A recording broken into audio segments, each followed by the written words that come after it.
Turn the pencils back in. Okay, bye. What's your name? What's your name? You took your name out? Is your name put your name instructions? Kids, put your name. I'm going to go and put it in the box. There you go. And you have to get these. Do you have picture parts for Gerling? You know her? You know me. Are you writing down books or you Yes, you do. That lunch man?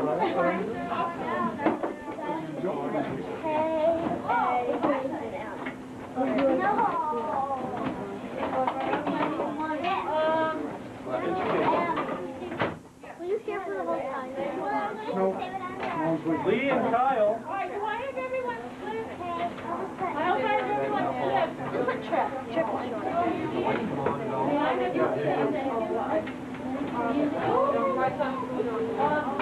You need me on the ask Eunice, you know what Era 66 is? No, thank you.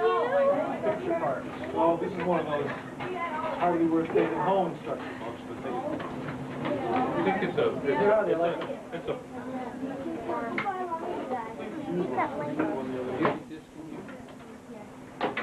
Lee and Kyle here? Sarah Pierce? Sure.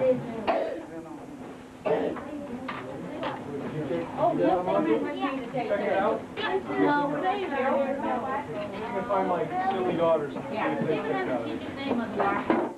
Kyle kept taking out Lee.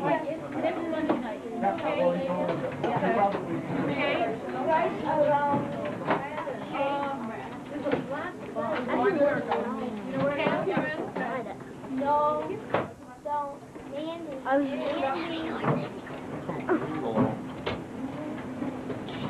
Kate. Be sure to lift this. Katie, you want to check our module before we cash things up? Check one out, Fred. Good. It's not making any noise. It's a quiet disk drive. You don't quiet. Absolutely. Kate? Come eat your desk. Kate, your desk. Yes. Computer Club trip, third annual trip to the Computer Club, to the Computer Museum in Boston.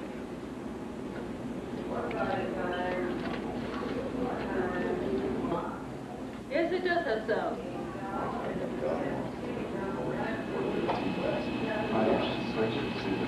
I remember Rick being in the car going. Yeah. Okay. Here I am welcoming the students to the library. That's the center of the library. My free computer section corner is to the left, where we set up our computers for club on the right. After the students get their lessons there, they are allowed, 6 of them are allowed to go over in the corner and use those computers over there.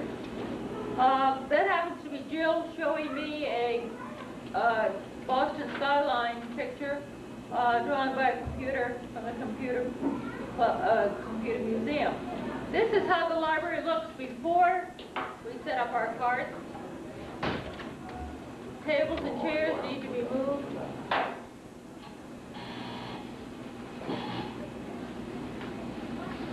People come early, move the tables around.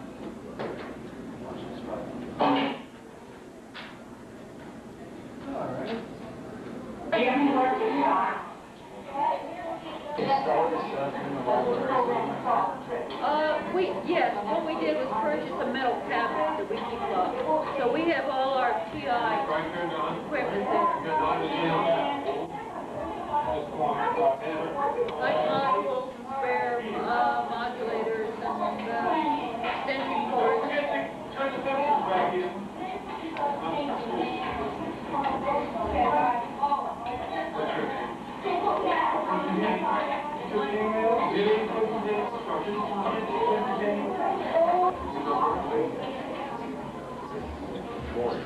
Tutorial. Things like that. And I took him to the club quite a bit last year.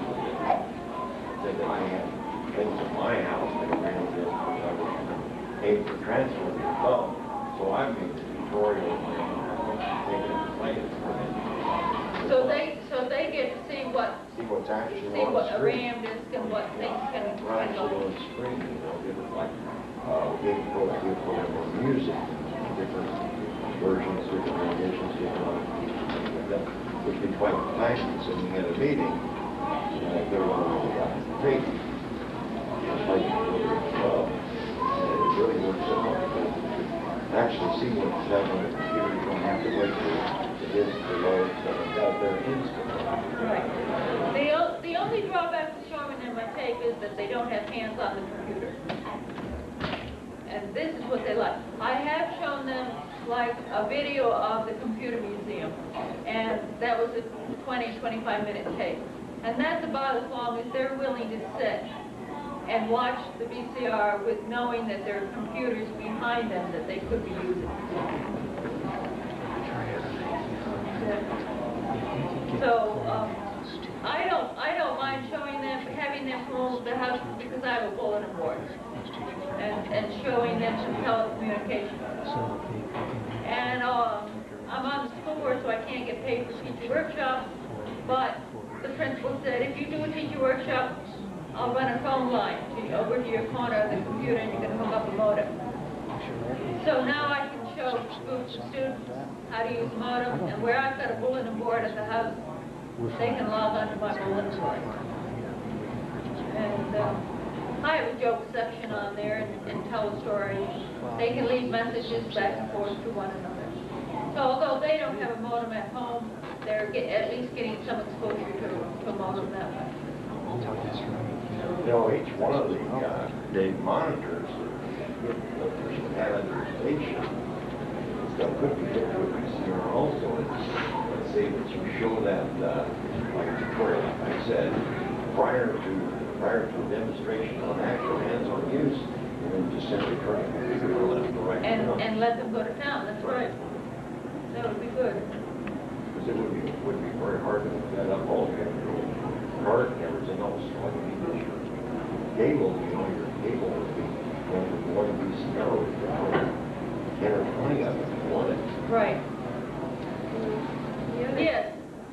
I was just talking to Dave a minute ago about the possibility that I can see of making available the National Clearinghouse that's being set up through the county group in Columbus to teachers at either a reduced rate or zero. If I have to talk to Erwin about that, but Dave mentioned that there is the problem of paying for the access time, and if clubs that are represented here, you know, would be willing to kick in to sponsor one teacher, one school a month, something like that.